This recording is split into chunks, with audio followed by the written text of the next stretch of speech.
नमस्कार दोस्तों, स्वागत है आपका हमारे इस YouTube चैनल में। दोस्तों, जैसे कि आप देख रहे हैं ना कि हम लगातार आपको इसी तरीके से फलों की हार्वेस्टिंग बता रहे हैं। फलों में जो है सबसे ज़्यादा इन दिनों बेर है, और बेर यानी एप्पल बेर। लेकिन मैं ज़्यादातर इन्हें बेर ही के नाम से बोलती हूँ, और इसीलिए आप लोगों को बेर के नाम से ही बताती हूँ। और आपको बताना चाहूँगी कि ये बहुत मीठी और बहुत ज़्यादा अच्छी है। ऐसे मैंने इसके पहले भी आप लोगों को एक हार्वेस्टिंग के माध्यम से ही दिखाया था कि किस तरीके से बेर जो है लगातार पक रही है, लेकिन इसमें बहुत बेर जो है वो सूख भी रही हैं। सूखने की वजह यह है कि कई बार कंटेनर में थोड़ा भी पानी कम पड़ा हो जा रहा है, और बेर जो है वो बिल्कुल सूखना चालू हो जा रही है। जैसे आप देख रहे हैं कि एक ही डाल है, लेकिन कुछ बेर इसमें सूख रही हैं, कुछ अच्छी हैं। और इसी चीज़ को ध्यान में रखते हुए आज फिर से एक बार मैंने सोचा क्यों ना इसमें से बेर निकाल। जैसे आप देख रहे हैं कि लगातार हम इस तरीके से इसमें से हम बेर ले रहे हैं, लेकिन हाँ, बेर का पेड़ कुछ मुरझा रहा है। तो आज मैं इसमें कुछ छिड़काव भी करने जा रही हूँ। छिड़काव के साथ में आपको एक चीज़ बताना चाहूँगी कि ज़रूरी नहीं है कि सिर्फ सब्जियां ही, कई बार फल में भी ऐसी कंडीशन होती है।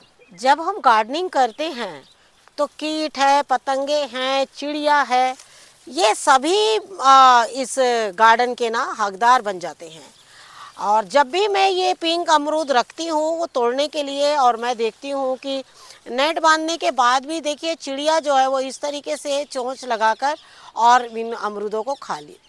और आप बताना चाहूँगी मैं आपको कि ये देखिए अमरूद जो है ये पिंक अमरूद है ये वाला, और साथ ही इसमें फल जो है वो बहुत आए हुए हैं। इस तरीके से देखिए मकड़ी के जाल भी लग रहे हैं। लेकिन आपको एक चीज़ बताना चाहूँगी कि जब अमरूद के फूल आते हैं और अमरूद के फूल जो है वो ड्रॉप करने लगते हैं, तो हमें क्या करना है, जैसे ही आपने ये पका अमरूद तोड़ लिया है, इसके बाद में आप क्या करिए कि आप देखिए कि छोटे छोटे जो फूल बन रहे हैं, अब इसमें आप एक छिड़काव जो है वो बिल्कुल कर सकते हैं। आपको एक चीज़ बताना चाहेंगे, अगर आपके भी लौकी के पौधे में लौकी आ रही है और वो अगर इस तरीके से सूख रही है और सड़ जा रही है और फल गिर जा रहे हैं, ठंड के दिनों में ज़्यादातर लौकी जो है जैसे जैसे अब ठंड बढ़ेगी, लौकी जो है वो इस तरीके से ड्रॉप होती चली जाएगी। क्योंकि जब बहुत तेज़ ठंड पड़ती है, जब रात को इन्हें बहुत पाला पड़ता है, तो उससे क्या होता है, कई फल जो है वो नहीं बनते हैं और वो गिर जाते हैं। आपको क्या करना है, जो पत्थर वाला जो चूना होता है, गोल बड़े बड़े पत्थरों के रूप में जो चूने आते हैं, आप उसको लाइए और उसको पानी में भिगा दीजिए एक दिन के लिए। आप जैसे ही पानी में डालेंगे उसमें एक बुलबुले से उठेंगे, और उसके बाद में अगले दिन आप उसको छान कर आप स्प्रे बॉटल में अगर डालिएगा, तो हम आपको बता रहे हैं कि आपको बहुत पतले कपड़े से छानना होगा। उसमें क्या होगा कि आपका ना सिर्फ पानी पानी रह जाएगा और चूना बिल्कुल भी नहीं आएगा। इसलिए आप किसी मग के सहायता से, या आपकी जो स्प्रे बॉटल हो मोटे होल वाली हो, जिससे कि थोड़ा मोटा भी चला जाए, तो उस तरीके से आप उसके पत्तों में और फूलों में और फलों में बिल्कुल चूने का छिड़काव जो है अपने लौकी के पौधे में बिल्कुल कर सकते हैं।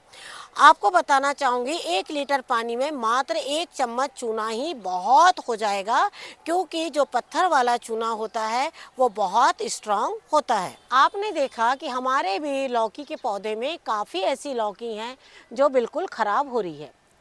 हम भी आज इस पर छिड़काव करेंगे, लेकिन ये पौधा काफ़ी हाइट में है, तो मुझे यहाँ पर सीढ़ी का इस्तेमाल करते हुए बिल्कुल इसमें छिड़काव जो है वो करना होगा। आप भी अपनी सुविधा के अनुसार इसमें बिल्कुल हल्का छिड़काव जो है वो कर सकते हैं।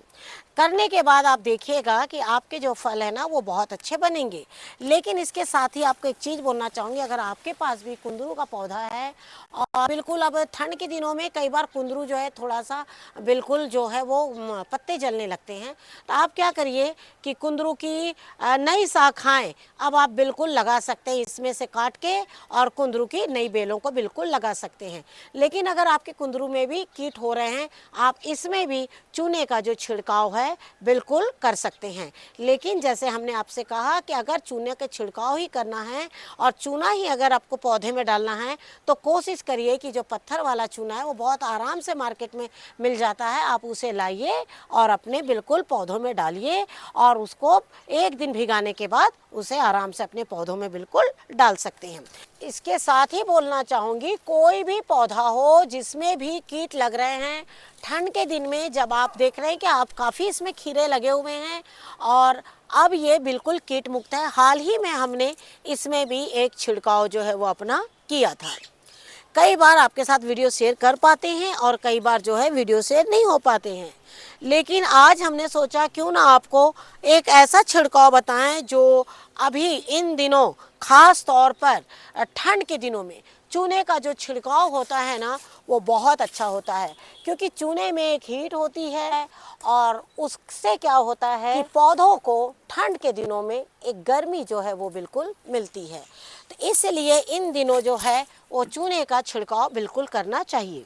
ज़्यादातर मैं इसी तरीके से, चाहे वो फल के पौधे हो या फिर सब्जियां हो, बराबर मैं ज़्यादातर महीने में एक बार कम से कम चूने का जो छिड़काव है वो बिल्कुल कर दिया करती हूँ।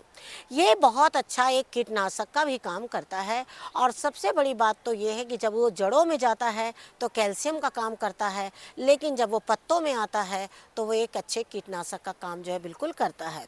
इसी बात को ध्यान में रखते हुए हम आपसे एक बात और ये कहना चाहेंगे कि अगर आपने भी ऐसी साग ना लगाई हो तो अभी भी आप इसके बीज बिल्कुल लगा सकते हैं। ये जैसे हमारी पॉकचई साग है और आप देख रहे हैं कि ये किस तरीके से एक छोटे से कंटेनर में बहुत अच्छी तैयार हो रही है। ज़्यादातर क्या होता है, जो हमारी चिड़िया लोग बहुत सारी पालक के बीज, मेथी ये सब खा लेती है, लेकिन ये सब साग का ना उन्हें शायद टेस्ट पता नहीं है अभी, इसलिए वो इनको बिल्कुल छोड़ देती हैं। और इस तरीके से आप बताना चाहूँगी कि ये बहुत खाने में स्वादिष्ट है, बहुत हेल्दी है, लेकिन ये हमारे लोकल मार्केट में अभी भी नहीं है, लेकिन ये बड़े होटलों में इसकी डिमांड बहुत ज़्यादा है और ये भोजन ही शायद उन लोगों का है जो इस पर पैसे खर्च कर सके, लेकिन अब ये बहुत ही आसान है घरों में लगाना। आप इस छिड़काव को देखकर बिल्कुल समझ ही गए होंगे कि ये कौन सा है। सफ़ेद कलर, ये है हमारा चूना। लेकिन मेरा जो स्प्रे बॉटल थी वो अचानक अभी ख़राब हो गई, तो मैंने इसमें भर के इसको डाल रही हूँ। अगर आपके अमरूद के पौधे कहिए या और भी हम सारे पौधे आपको दिखा रहे हैं कि आपको इसको कौन कौन से पौधों में बिल्कुल छिड़काव जो है करना है। जब भी अमरूद के पौधे से अमरूद जब झड़ने लग जाए और आप देखें कि इसमें फूल और फल दोनों भी नहीं टिक रहे हैं, तो आप क्या करिए, इसकी मिट्टी से लेके इसके पत्तों और फूलों में भी बहुत अच्छे से छिड़काव जो है वो आप कर सकते हैं। याद रखिए कि जब चूने से आप जब छिड़काव करते हैं तो जो चूने की मात्रा बहुत ज़्यादा नहीं होनी चाहिए। टमाटर के पौधे, और आपको एक चीज़ बताना चाहूँगी कि टमाटर के पौधे में आप बिल्कुल भी चूने का छिड़काव जो है वो बिल्कुल कर सकते हैं। आपको एक चीज़ बताना चाहूँगी कि मेरे 2 स्प्रे पंप अभी चूने के वजह से ख़राब हो गए हैं, क्योंकि ये चूने के जो पानी है बिल्कुल पतला पानी लेता है स्प्रे पंप। तो आपको क्या करना है, या तो ग्लव्स पहन लीजिए, मग की सहायता से आप चूने का जो पानी है वो बिल्कुल अमरूद के पौधे में और टमाटर के पौधे में इस तरीके का आप बिल्कुल छिड़काव जो है वो करिए। लेकिन इसके साथ ही मैं आपको बोलना चाहूँगी, जैसे अभी आपने देखा इस चेरी टमाटर में हमने कुछ चूने का छिड़काव किया, लेकिन अगर आप चाहते हैं कि एक पौधा बहुत ज़्यादा मात्रा में फल दे तो छिड़काव के साथ साथ बीच बीच में आप इसमें खाद जरूर दें। साथ ही पौधा जब इस तरीके से बड़ा हो जाए तो आप उसमें इतना आप जो चूना देख रहे हैं, इतना बड़ा चूना आप इतने बड़े पौधे में बिल्कुल आप डाल सकते हैं। इससे क्या होगा, जैसे भी आपने देखा हमने खीरे की हार्वेस्टिंग करी और इसी तरीके से बेर की हार्वेस्टिंग करी, आपने अमरूद देखा। आपको हम एक चीज़ बताना चाहेंगे कि इस तरह जो खाद हम जिस पौधे में बता रहे हैं उस पौधे में ज़रूर डालिए, साथ में छिड़काव भी बिल्कुल करिए। लेकिन इसके साथ ही आपको एक चीज़ ये भी बताना चाहूँगी कि अगर आपने भी मिर्च के पौधे लगाए हैं और अगर मिर्च बहुत अच्छी हो रही है आपकी, तो आप क्या करिए, कुछ मिर्च जो है मिर्च के पौधे में भी हो सके तो आप थोड़ा सा चूने का छिड़काव ज़रूर कर दीजिए। मिर्च में इन दिनों एक ऐसी खाद डालिए जिससे कि आपके मिर्च के पौधे में एक गर्माहट मिले और उससे आपके पौधे जो है वो बहुत अच्छे हो जाए। तो जैसे आपने देखा, हार्वेस्टिंग छोटी है लेकिन हेल्दी है। और ज़रूरी नहीं है कि आपके गार्डन में बहुत सारी चीज़ें हो तभी आप सफल हैं। बहुत छोटी छोटी चीज़ें भी आपके बहुत ज़्यादा काम की होती है। और इसी तरीके से छोटी छोटी चीज़ें अपने गार्डन में लगाइए, बहुत बड़ी ना लगाइए तो इतनी लगाइए कि इसे देखकर आपके बच्चे सीखें कि कौन सी चीज़ कहाँ कब और कैसे होती है।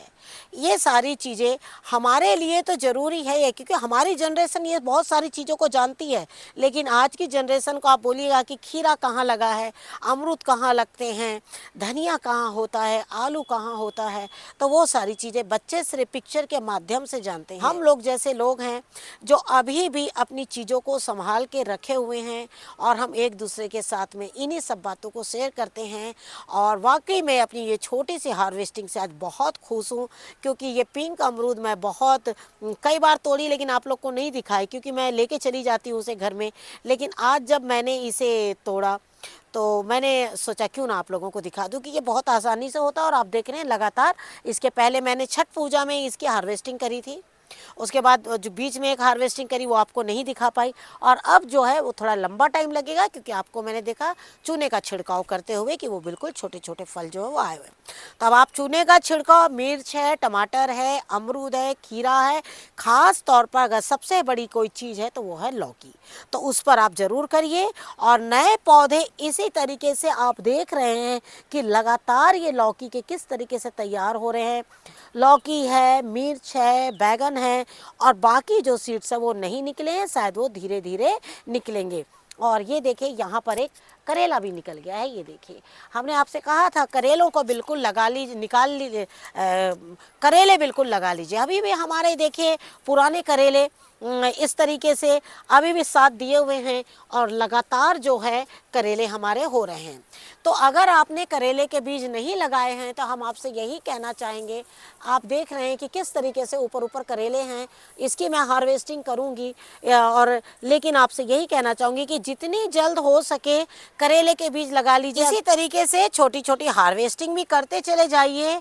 और आपको बताना चाहूँगी इसी तरीके से, देखिए करेले के इसमें एक बीज मिला है मुझे, और बाकी जो बीज खा लिए होंगे चिड़िया लोगों ने, चिड़िया बहुत जल्दी इनके बीजों को ले उड़ती हैं।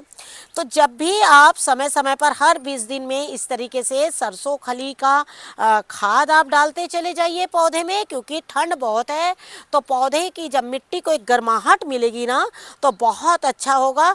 चूना है, सरसों की खली है, इसी तरीके से डालते जाइए। और ये जो बीज देख रहे हैं ना आप, इनको मैं अभी फिर से लगा दूंगी जिससे कि ये भी निकल पड़े। और आप देख रहे हैं कुछ सीड्स पड़े हैं यहाँ पर लगाने के। इसी तरीके से काम करते रहिए अपने गार्डन में और सब्जियों का आनंद उठाते रहिए। Thank you very much. नमस्कार, जय हिंद, जय भारत।